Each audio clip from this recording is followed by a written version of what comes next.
You're now entering Red Zone with Chairman Rick Scott. Paid for by the NRSC, not authorized by any candidate or candidates committee. NRSC.org. So welcome to the NRSC Red Zone. I'm Senator Rick Scott. I'm here with my good friend, Senator Rand Paul, who is actually up for election this year from the great state of Kentucky. I used to live in Kentucky. It's a beautiful, beautiful state, although they had a lot of snow when I was there. We'll take you back anytime, as long as you're not running for Senate. That's right. Yes. So let's first, thanks for coming. Let's talk about the Biden COVID response and the inconsistency of Dr. Fauci. I mean, one, you got the medical background. You clearly have focused on holding the Biden administration accountable, and the CDC and Dr. Fauci. So just tell us what you're doing and where you think we're going with this. You know, my objections to a lot of what's come out of the Biden administration, Fauci in particular, have been that as someone who likes individual liberty and likes to be left alone from government, I don't like being told I either have to take a vaccine or have to take a medication, have to wear a mask, have to do this and that. But it would be a little bit less distasteful if I found out the things they were telling me to do actually worked. And as we've looked at the science, I mean, I've spent countless hours looking through this, trying to find out if it works. I still might be against mandating behavior, but if it doesn't work, I'm really against mandating behavior for things that don't work. And so what we've known from the very beginning, and is still true, we knew this before the epidemic from studies, controlled, randomized studies, that cloth masks don't work. But if you say that, you get taken down. Big tech takes you down. And you said that early. I've said it, for a couple of years now, but then YouTube got aggressive with me and took me down because I was saying it.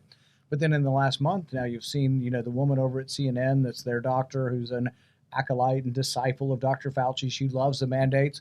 All of a sudden she's saying that, cloth masks are nothing more than facial decoration. So I think we should not punish our kids. Right now it's who gets punished? The people who work for us. I see all these senators and then all their staff has masks on. I see the people serving the food. All the people eating have their masks off, and then the servant class has it. But then I see these poor kids. I see Stacey Abrams with, her big smile. And these poor kids are stuck in masks 8 hours a day. It doesn't help anybody's safety. It's a crime against our children, and I will continue to rail against it until we finally get it reversed. Do you think we're ever going to find out the origin? Yeah, and that's one thing I've pledged. If the Senate is taken over by a Republican and I'm chairman of a committee, I will use the subpoena power to get to the bottom of this. The way I look at it is, when I first looked at it, I actually accepted what the scientists said for about 9 months. They said, it looks like it didn't come. And I felt like, well, maybe I'm not the expert. But the more I read, the more I looked into it, the more I thought, oh my goodness, there's a lot of evidence that it didn't come from animals. Number one, they tested 80,000 animals in the wet market. None of them had COVID. So they could say, well, they just haven't found the animal yet. Maybe, but 80,000 animals from the wet market's a lot. The other thing they did, and they did this early on, and this wasn't widely reported, they looked at 9,000 samples of blood from people who had the flu, enough to be ill to get their blood drawn in 2019 in China.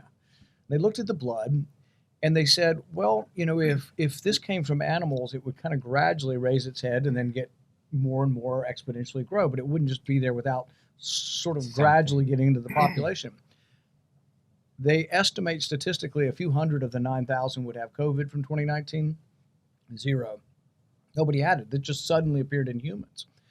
But it gets even more nefarious. In 2018, the Chinese asked our government for research money to put a specific 12 nucleotide sequence into the RNA. It's called the furin cleavage site. And they said, we want to do this. And even our government, which has been lax, said, hey, we're not touching that. That could make the virus very contagious to humans. Fast forward to 2020, Fauci's getting emails in the evening of January 31st. He's getting emails at 2:30 in the morning. They're fast and furious going back, going, holy cow, this looks like it came from the lab. Why? Because they looked at the sequence of the virus, and lo and behold, that 12 nucleotide sequence was in the virus. And you ask a lot of these people, and they say it doesn't exist in nature. You can't find a natural coronavirus with this sequence, but it was in a research paper that the Chinese wanted to do this research 2 years before. So can we say with 100% proof it is? No, but we can certainly, I think it's a 90-10. And Fauci put that out right away, right? No, he immediately talked to the scientist who said they thought it came from the lab, and he rallied them. And there are some existing emails between him, Dr. Collins, and the scientist. But you know what his argument was? And this is very typical of him. This represents exactly who he is. He said it would hurt the institution of science, and the institution of science is him. Right. And it would hurt science. It would hurt the WHO. It would hurt the Chinese feelings of their scientists. But it was more important the reputation of government than the truth was. And this is true of a lot of the things he tells us. And this is why I don't really give him the sort of innocent bystander respect. Right. I do think that he is Machiavellian in that he will present things to us that he knows are not necessarily true, or he'll give you part of the truth because he wants to you to do something that he thinks is for the better good. Right. So he is a collectivist. He believes in the grander scope and not the individual. But some of it's not really even maybe good for the collective. The idea that cloth masks work. He told us that because why? He knew it wasn't true. He really did. But he didn't want you to buy the N95s because he thought there'd be a shortage in hospitals. The honest thing would have been said, either have some rules on how we sell them, or say, well, the government's going to buy them first or whatever, but don't buy them because they don't work as well in the public and we need them for our doctors and nurses. Yeah. But he didn't tell us that. He sort of lied to us. But it's been the same with protective immunity. So if he were sitting right here, he would admit that if you've been infected with COVID, you do get immunity. You have protection. But he said, well, we don't know how long. Now we know it's at least 22 months. We also know that it's as strong as a vaccine or even stronger than the vaccine. The reason he doesn't want to tell you this, he wants to give you an incomplete picture because he just thinks it's simpler just to get vaccinated. Just vaccinate everybody. People are not that smart, right? Yeah, it's an elitist point of view. Yeah. It's kind of the difference between us and them, frankly. They are elitists who believe, we're just a bunch of rubes from flyover country and that we're not smart enough to take care of ourselves. But I'm a big believer, even as a person, a physician with a medical degree, that I don't think there's a medical problem that if I'm taking care of you that I can't explain to you that you shouldn't have input in, even if it's heart surgery or brain surgery. Well, things aren't that complicated. You got a brain tumor. What are the chances I live if I don't take it out? 0. What are the chances I live if I take it out? You might get you might get a year, you might get 6 months. These are discussions. It's your decision. Yeah, exactly. And I don't think that people aren't smart enough to make up their own mind on these things. So you have to be happy, believe in liberty and freedom about the Supreme Court decision on the OSHA mandate. Yeah, I wish it had been a better decision on the medical mandate, but it was definitely a blow for freedom. And it shows why elections have consequences. I mean, the fact that I'll never forget, I was playing golf with Donald Trump after he nominated Gorsuch, and I'm a big fan of Gorsuch. I think he's one of the best. And I looked at him and I said, you might get maybe 2 or 3. And he looked at me and said, which didn't turn out to be true, but he always had this overly optimistic viewpoint. Well, he probably thought he was going to be there 8 years. Yeah, that's true. If he was there 8 years, and who knows, maybe there's more to come. But I would say that getting 3 was big. And I know he and Senator McConnell aren't seeing eye to eye at this point, but Senator McConnell did something which was very important to the country, and that was, with all of our help, blocking Merrick Garland in the end. And as a consequence, we got 3 justices. And as a consequence, we had a blow for freedom in that they interpreted that the government doesn't have the power to actually tell us we have to get a vaccine. Yeah. You think the Biden administration is going to stop trying to do mandates?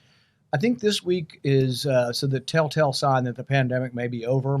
They're doing 2 things. Democrat governors are lifting mandates, which means they're hearing from Democrat, you were a governor, moms and dads don't have to be Republican or Democrat if they're unhappy about their kid being in a mask all day. And they're starting to hear the news. It's finally seeping out that, well, maybe the masks aren't even protecting our kids. Maybe we're just doing this for show. So I think that's one telltale sign. And I think the other is that I think that I don't believe they are seeing the electoral writing on the wall if they don't do something. I guess the science now politics control science. Well, right? That and the other thing, you're seeing the Biden administration now saying that maybe some of these people are dying with COVID, not from COVID. And our side has been saying that from the very beginning. That count might not be right. Some people say, well, so many Americans die because America's a terrible place and they're so unhealthy. There might be some unhealthy aspects to the death count. But I think we've counted them differently. We also put in a monetary incentive. There is a monetary incentive to count deaths. You know how hospitals work. And so they're being overcounted. And so I think it was in Florida, actually. There was a case of a young man who died in a terrible car crash, and they tested him for COVID. And he had COVID, so he got more money. Yeah. But I think the Biden administration is now reevaluating how they're counted. The other reason they're doing it is I think one of the most unfair things that Biden said in the campaign, and of course the media did nothing to check him on it, was he said it was Trump's fault. 200,000 people had died or 300,000 people had died. It's never anyway. This is essentially coming from Mother Nature or a lab, but it's essentially not really a government official's fault on either side. But now you have maybe going to have twice as many people have died under Biden as died under Trump. So if it was Trump's fault, maybe it's Biden's fault. Really Biden's fault then. I think that's why they're going to change. They're going to retreat. They don't want the election to be on masks or mandates by the time we get to November. And really, many people are feeling after this last wave. I ask audiences in Kentucky, have you had it? Almost everybody raises their hand. In the last wave, a bunch got it, and a bunch of us had it in the previous waves, too. So we'll talk about school closures and mandates for kids. What do you think about that? You know, I think that the kids are going to be set back. We're going to have a generation of kids who lost a year or two of education. You've seen it. You've been a big part of education in a state. One of the stabilizing forces for kids who don't have a real strong family unit is school. It's one thing that works for them. They go to school every day. Some of them get fed there. Some of them get fed more than once there, so they get healthy food. But they're getting an education and some stability. There are stories of people being lost. What do you mean by being lost? They're trying to keep track of them. They're not signing onto their computer. People have no idea where they are. And they're just being lost to follow up. And this isn't just dozens of kids, it's thousands of kids across the United States. The other thing is that, and I do believe that the child research on development, that kids learn by looking at faces, and there's a human interaction with faces. But as someone who doesn't hear well, I also know that seeing people's lips and being able to read their lips makes a big difference. And it's when I first learned that I couldn't hear very well. I'd be in the operating room and people would all have masks on me. And I'd be like, what? Repeat that again for me. But there was a hearing impaired kid from University of Chicago the other day, and he is complaining because they used to at least take their mask off when the professor spoke. Now the University of Chicago, among other stupid things, is dictating that the professors keep their mask on even when speaking. At the front of a room, away from other students. Yeah. I talked to a young lady that's been very cautious with COVID, and she has about a 2-year-old daughter. She said, how is my daughter going to learn to speak if you didn't see the lips? It's all become such a charade, too. I mean, I had somebody that came in as a nominee for a high position. We sat this close and we talked for 30 minutes, and then we were going to do a picture at the end. I think his suggestion, he wanted to do a picture. I said, well, that's fine. He says, you mind if I put my mask on? And I'm like, whatever floats your boat. I mean, if you need to have it on for a picture, go ahead. But it's such it's a theater. I think it's probably also cloth. Probably went in. Although they've gotten smarter on that. I've noticed more of them have it. I was in a hearing today. It was a classified hearing. And I was sitting next to one of our Republican senators, and I said, you want to bet how long it takes for them to take the mask off? No Republican had a mask on. Every Democrat had a mask on. About an hour into the briefing, everybody's going to do this, and all of a sudden, half of them had their masks off. But it's like 2 or 3 of them I know personally have had COVID once or twice, and they've had 4 vaccines.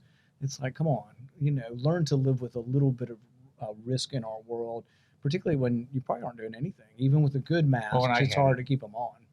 And people still can die. But that's another complaint I have with Fauci is that the people who are at risk factors, overweight and age, there are therapeutics out there, and nobody's talking about it because he's a one-trick pony. You either get vaccinated or the nuclear winter of the unvaccinated will kill you.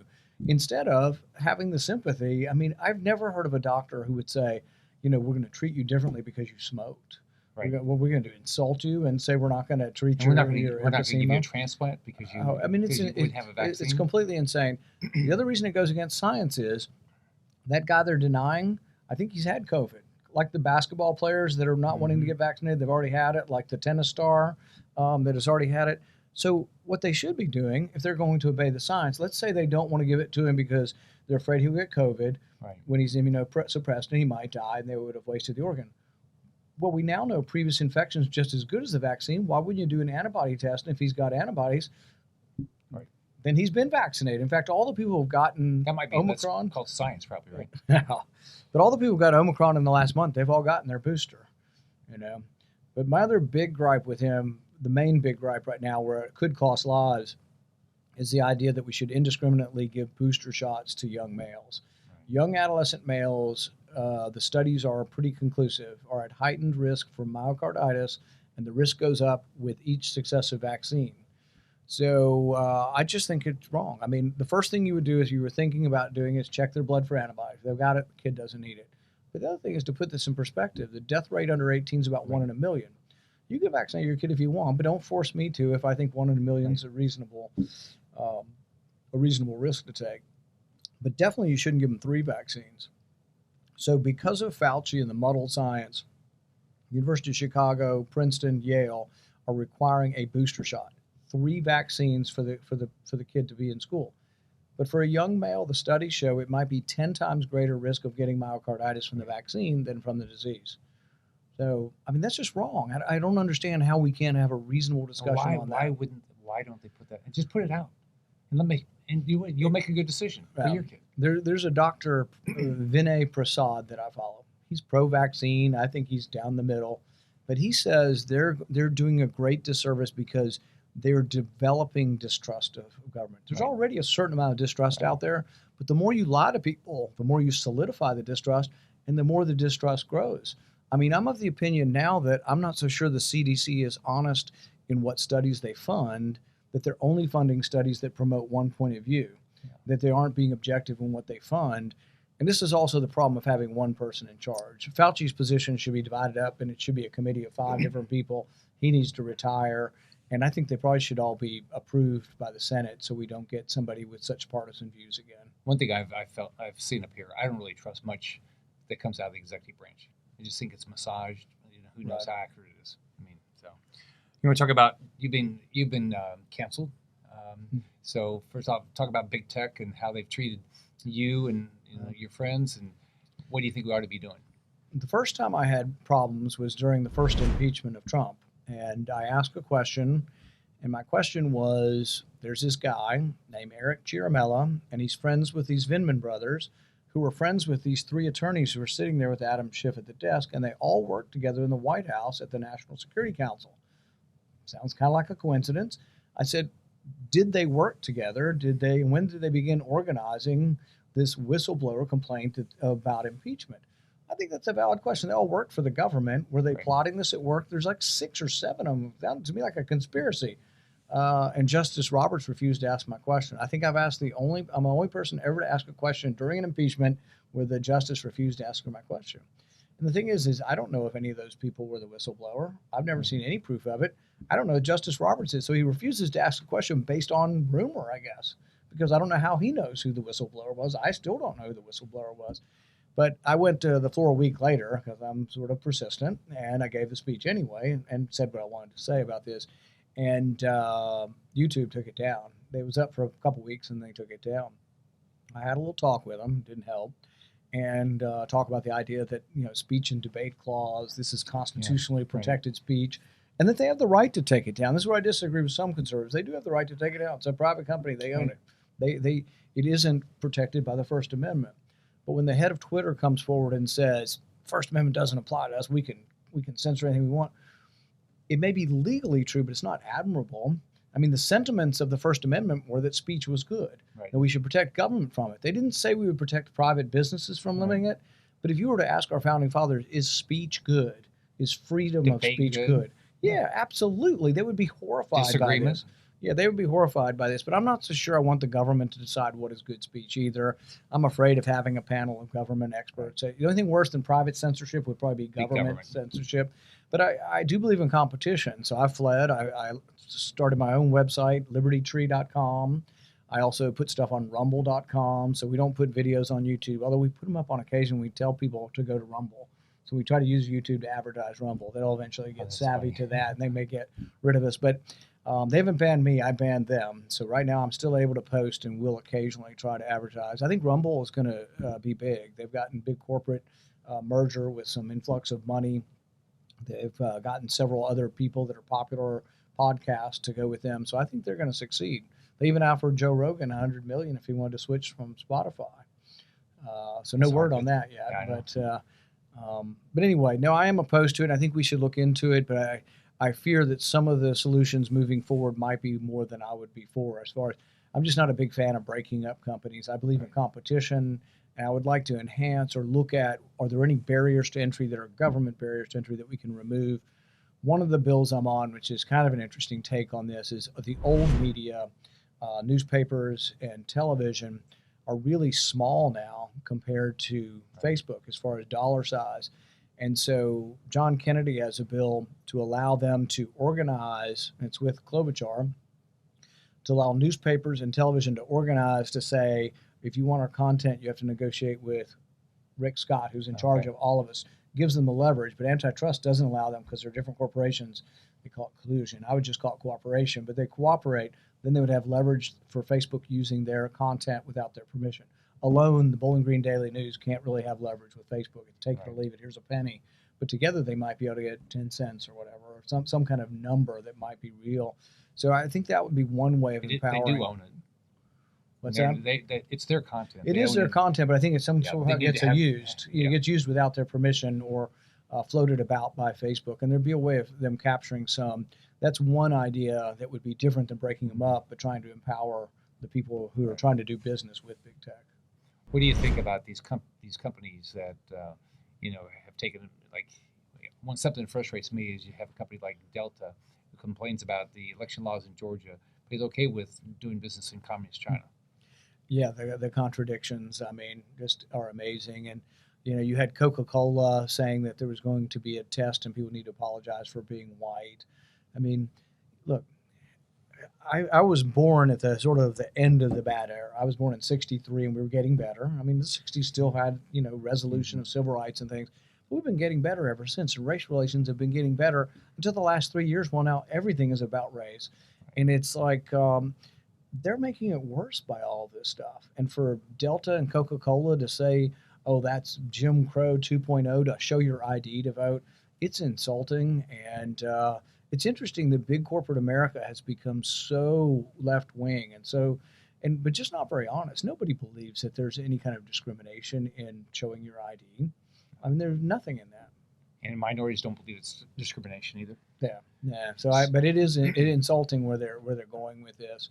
It used to be corporation, as you know, with a hospital. They try not to be too political. You don't want no Democrats to come to your hospital or no Republicans. You're down the middle, and you try not to be too partisan in business. It's crazy, but it doesn't make any sense. Coca-Cola's a retail product, and for Coca-Cola and Delta, and I don't know if you saw this the other day, the head of Delta said that he wants to put people on no-fly lists that are unruly passengers.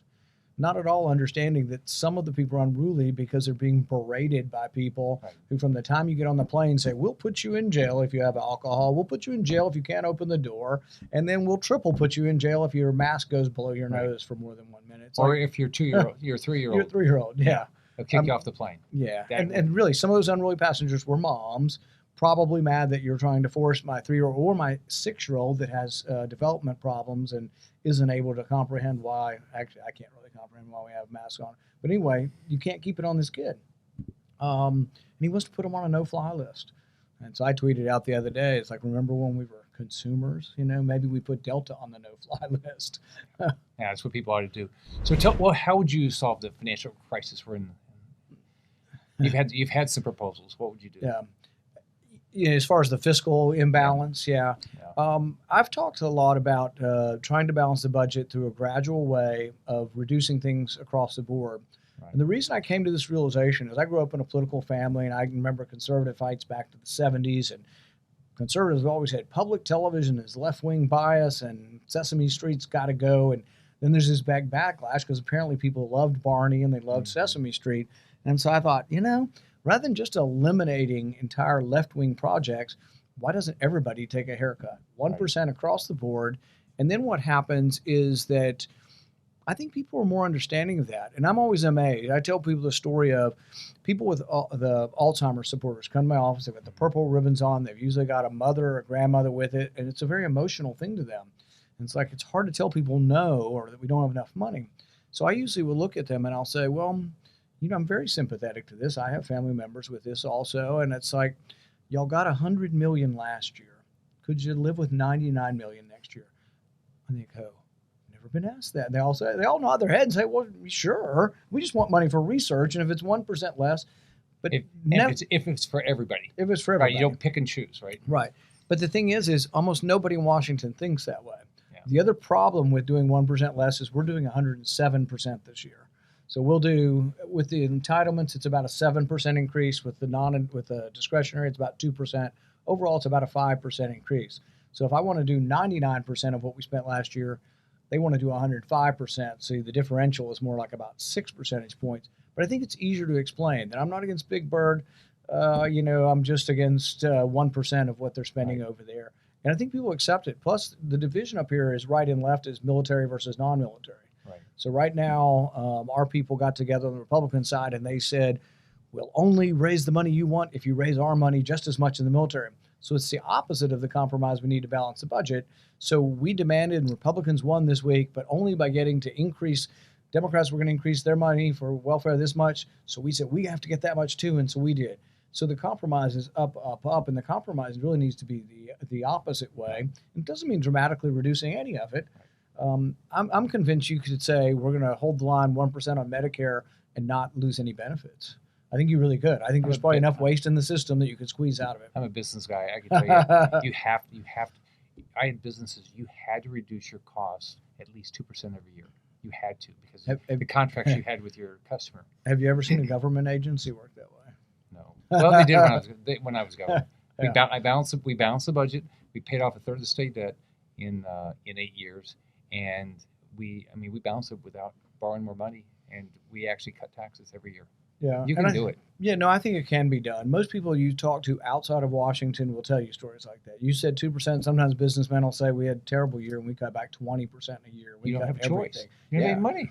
But it's also why I say there's two parts of the economy: the efficient part and the inefficient part. The government's the inefficient part. Right. The other part's efficient, not because they chose to or anybody voted on it. Well, they do vote through their dollars. Yeah, they're voting every day. Yeah, but it's more efficient because there's a feedback loop. If you weren't succeeding as a hospital executive or owning a hospital, you get a feedback loop and you have to change something. Up here, you can do things but up here, the feedback loop, if it exists at all, could be decades long. And you can do the wrong thing look at the post office. We've been doing the wrong thing for a couple of decades now, and they lose $1 billion a quarter. I remember they had one guy came in and they were saying they needed to pay more for a CEO. He said you can't get good people. Without paying, they wanted to pay him $1 million or whoever's going to be the postmaster. And I said, well, how much talent does it take to lose $1 billion a quarter? I mean, I'll do that for $500,000. I mean, what are you going to paying $1 million to a person who's going to lose $1 billion a quarter? Fixed it. No, but it's institutional. It's because this is a fact. 80% of the post office is labor cost. UPS is unionized, but still only 50% of their cost is labor. FedEx is non-unionized, and they're 38%. So, I mean, it's just we have too high a labor cost, and we have never adapted or made it modern. And it also has a little bit of an egalitarian imprint. If you live 30 miles down a dirt road, by golly, you're going to get your mail 6 days a week. And if I live in an urban setting where it costs pennies to deliver it to me, I get it 6. The marketplace wouldn't do that. They'd charge you more if they have to go down that road. Yeah, FedEx and UPS would. Yeah, you have to. So, well, I hope your election goes really well. I enjoyed serving with you. I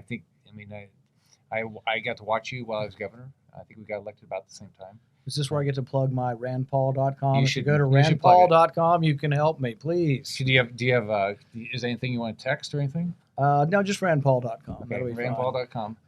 I learned that from Lindsey Graham. Just say it 3 or 4 times in every interview. Randpaul.com. Yeah. All right. Well, this is the NRSC Red Zone. I hope everybody will subscribe. This is our second podcast.